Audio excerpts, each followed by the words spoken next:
મેં વિકાસની વાત મૂકી, મારું લાઈવ ચાલતું હતું, એમાંથી એક આચાર્યએ કોમેન્ટ કરી કે ઈ તો પ્રજાના ટેક્સના પૈસામાંથી કરો છો, તો તું સત્તા મેં તારા બાપના પૈસાથી કરી? પ્રજાના પૈસાથી જ અમે કરીએ છીએ. તારા બાપના પૈસે વિકાસ કરીશ, આ શબ્દો બીજા કોઈના નહીં પણ ભાજપના આકરા મિજાજ માટે જાણીતા ધારાસભ્ય કુમાર કાનાણીના છે. કુમાર કાનાણીના આ વિસ્ફોટક અંદાજે સ્થાનિક સ્વરાજ્યની ચૂંટણી વખતે પક્ષના કાર્યકર્તાઓમાં જાણે નવો જોશ ભરી દીધો છે. વરાછાના ધારાસભ્ય કાનાણી લાઈવ કાર્યક્રમમાં ભાજપના કાર્યક્રમની સિદ્ધિઓ ગણાવી રહ્યા હતા. આ સમયે આમ આદમી પાર્ટીના કાર્યકર્તાએ તેમને જણાવ્યું હતું કે તમે પ્રજાના રૂપિયે પ્રજાનો વિકાસ કર્યો છે, તેમાં નવું શું છે? તેના આ સવાલથી કુમાર કાનાણી ગુસ્સે થઈ ગયા અને વળતો ફટકો મારતા જણાવ્યું કે ધારી લો કે તમારી પાસે સત્તા આવી તો શું તમે તમારા બાપના પૈસે વિકાસ કરીશું? તું પણ પ્રજાના રૂપિયે જ પ્રજાનો વિકાસ કરીશ. કુમાર કાનાણીના આ વિસ્ફોટક અંદાજે સુરતમાં ભાજપના કાર્યકર્તાઓમાં જોશ લાવી દીધો છે. કુમાર કાનાણીએ જણાવ્યું હતું કે આ ભાજપ જ છે જે પ્રજાના રૂપિયે પ્રજાનો વિકાસ કરે છે, જ્યારે બીજા પક્ષો પ્રજાના રૂપિયે પ્રજાની કેવી પથારી ફેરવે છે તે આપણે બીજા પક્ષોના શાસનમાં જોઈ લીધું છે. ગુજરાતમાં મોટો ભા થવા નીકળે આ આમ આદમી પાર્ટી દિલ્હીમાં તેની મોડેલ સ્કૂલ ફુરફુરિયા આખા દેશમાં ચગાવે છે. તેની સામે આપણા સુરતની મોડેલ સ્કૂલો જુઓ. પહેલાથી 12 ધોરણ સુધી બધું જ ભણતર મફત છે. આ સ્કૂલો દિલ્હીના મોડેલ સ્કૂલો તો ઠીક, પણ ખાનગી સ્કૂલોને પણ ટક્કર મારે તેવી છે. આમ આદમી પાર્ટીમાં તાકાત છે કે તે પ્રજાને આવી સ્કૂલમાં ભણાવે? તેણે તો બસ ફક્ત પ્રજાને નીચોવવી છે. પ્રજાને દૂધના રવાડે નહીં પણ દારૂના રવાડે ચડાવી છે. દારૂડીઓના આ જમાત ગુજરાતમાં ગમે ત્યારે દૂધના બદલે દારૂની ગંગા વહેતી કરી શકે છે.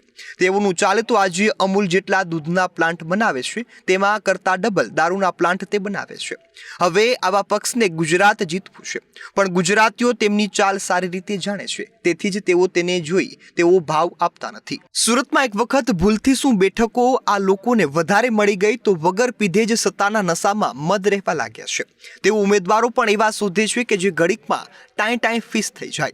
અમે પણ તેમને કહીએ છીએ કે થોડા મજબૂત ઉમેદવારો તો શોધો, અમને પણ ચૂંટણી લડવાની કંઈક મજા આવે. અહીં તો બગાસા ખાતા ખાતા ચૂંટણી લડવી પડે તેવી સ્થિતિ છે. આ આમ આદમી પાર્ટી વાળાઓએ સમજવું જોઈએ કે ગુજરાત ડ્રાય સ્ટેટ છે. દારૂના પેગ મારનારાઓનું અહીં કામ નથી. તેથી તમે તમારા ગજવામાં ભલે લીકર લોબીને લઈ ફરતા હોય, પરંતુ અમારે અહીં અમૂલ ચાલે છે.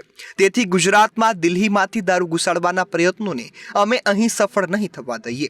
આજે દિલ્હીની પ્રજા તેમના દારૂના રાજકારણને સમજી ગઈ અને તેથી જ તેમની આમ આદમી પાર્ટીના નશામાંથી બહાર આવી ગઈ છે.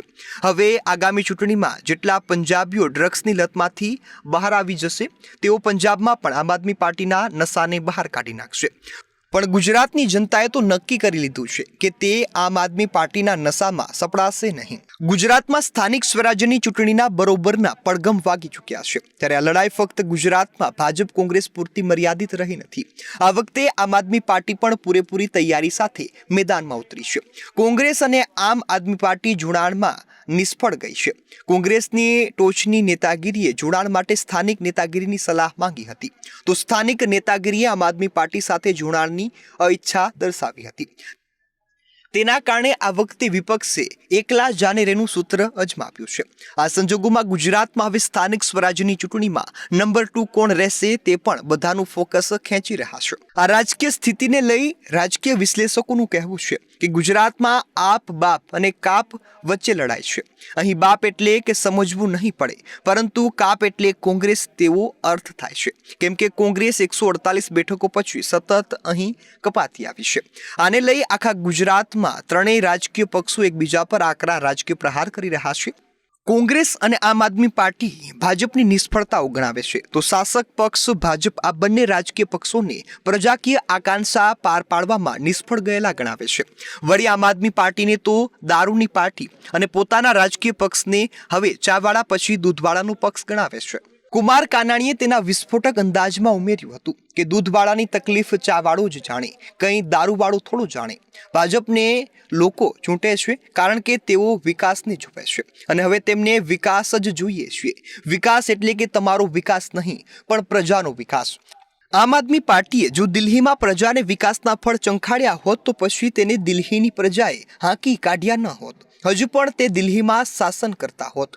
આમ ગુજરાતની સ્થાનિક સ્વરાજ્યની ચૂંટણીમાં સુરતમાં તો જાણે આપ અને બાપ વચ્ચે બરોબરની ટક્કર જામી છે તેમ મનાય છે.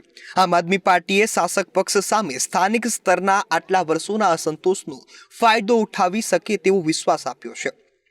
તેની સામે શાસક પક્ષે પણ લાગે છે કે તેઓ સુશાસન અને વિકાસના આધારે વોટ માંગી શકે અને મેળવી શકે તથા સત્તા જાળવી શકે છે. છેવટે 28મી તારીખે આ ચુકાદો આવી જ જશે, જે નક્કી કરશે સુરતી લાલાઓએ કયા રાજકીય પક્ષની સુરત સુધારી છે અને કોની બગાડી છે.